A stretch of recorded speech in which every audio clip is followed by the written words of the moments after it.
വാവ്, what പ്രകൃതി രമണീയമായ സ്ഥലം. ഓ, അത്ര ഭംഗിയൊന്നുമില്ല. എടാ, നമ്മൾ ജനിച്ചതും ഒരു 10-12 വയസ്സ് വരെ ഇവിടെ വളർന്നതെന്നുള്ള കാര്യം നീ മറക്കരുത്.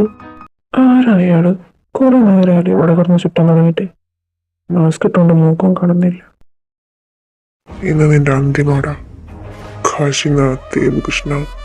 അയാള് കാശിയുടെ നേർ കണ്ണു വരുന്നു. അയാളുടെ കയ്യിൽ കത്തി. കാശി, കാശി.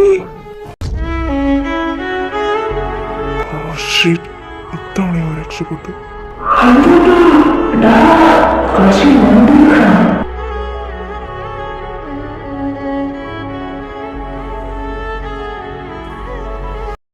ഇതിന്റെയൊക്കെ പുറകിൽ അയാൾ തന്നെയാ.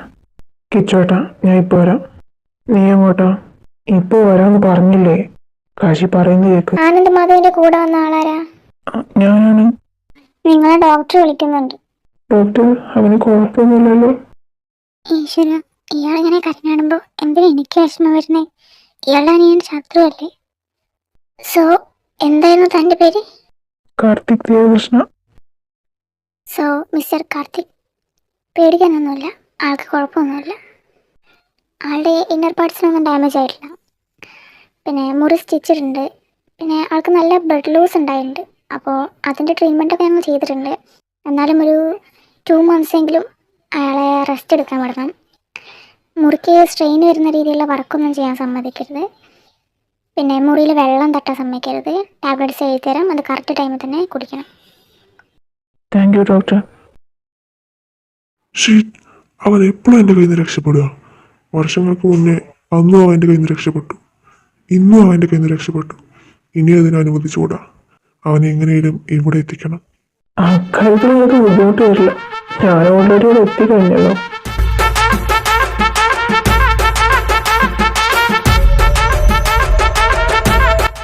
എന്താടാ, പേടി ഒന്നുണ്ടോ? പേടിക്കാൻ മാത്രമൊന്നും ഇല്ല. പേടിക്കാൻ ഉണ്ടോ ഇല്ലെന്നൊക്കെ ഞാൻ കാണിച്ചു തരാം.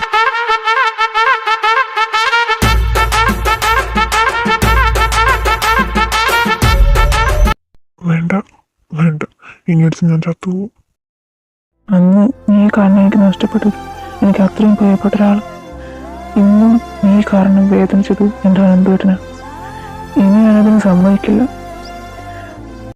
നിന്നെ പറ്റി വേറെ ആർക്കും അറിയാത്ത ഒരുപാട് രഹസ്യങ്ങൾ എനിക്കറിയാമെന്ന് നല്ല ബോധ്യമുണ്ട്. നീ എന്നെ കൊല്ലാൻ നോക്കണമെന്ന് എനിക്കറിയാം.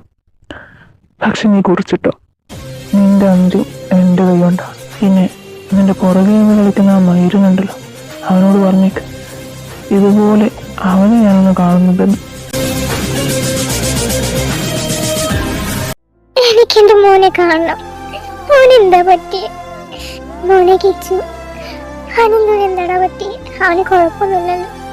നിങ്ങളിങ്ങനെ കരയില്ലേ? അവന് കുഴപ്പമൊന്നുമില്ല, ചെറിയ മുറിവാണ്.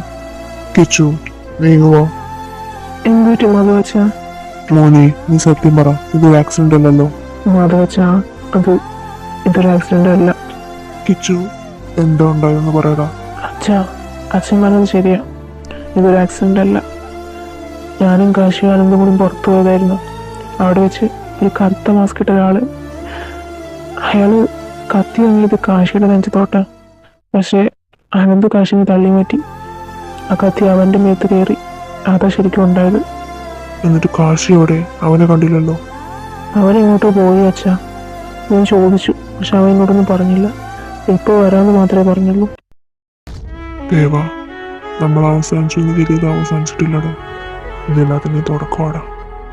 വർഷങ്ങൾക്ക് ശേഷം ഈ നാട്ടിലേക്ക് നമ്മൾ തിരിച്ചു വന്നത് ചില കാര്യങ്ങൾ ചെയ്യാനും അത് ചെയ്ത് തീർത്തിട്ടേ ഇനി നമുക്കൊരു തിരിച്ചു പോക്കുള്ളൂ.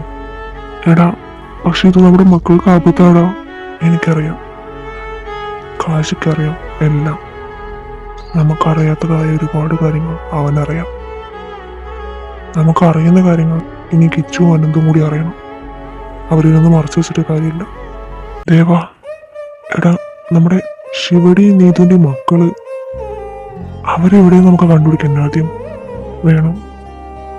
എൻ്റെ ശിവ, അവനൊരു ആഗ്രഹം പറഞ്ഞിരുന്നു, അതെനിക്ക് സാധിച്ചു കൊടുക്കുകയും വേണം.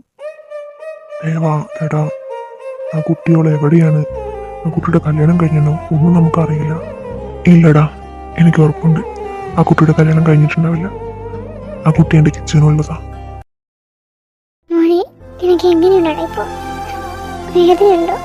എൻ്റെ പൊന്നമ്മേ, ഈ കരച്ചിൽ നിർത്തൂ. നിങ്ങൾ പറഞ്ഞു പറഞ്ഞ് എന്നെ രോഗിയാക്കല്ലേ. ഓടാ, നിനക്കൊന്നും പറഞ്ഞാൽ മനസ്സിലാവില്ല അമ്മമാരെ വിഷമം.